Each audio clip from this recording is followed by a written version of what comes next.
त्या देशातल्या आपल्या पंतप्रधानाला टटक पोया लागलो. अशीच गोष्ट आली होती बांगलादेशवर. बांगलादेशची पंतप्रधान होती शेख हसीना. अशी टटक पोयाली का नाही. तिच्या घरात जाऊन मग कुठे नाही झोपतो काय उत्तर पाय करून आंघोळ स्विमिंग पूल मध्ये बम माहोल केला. पण याईनं माहोल नाही गेला. याईनं डायरेक्ट गेले नगाडबीची काही लावून जळून टाकले धडाधड.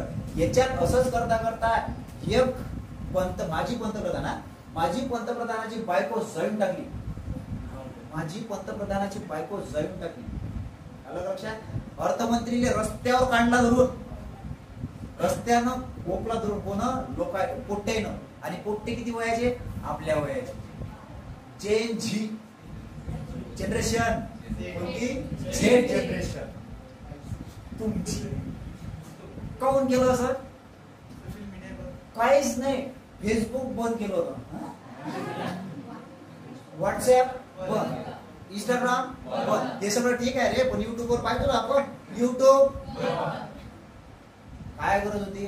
ते म्हणजे सगळं जीवन आमचं त्याच्यावर आहे गिरवण्यात. आणि आमचं हे बंद ठीक आहे मोर्चा.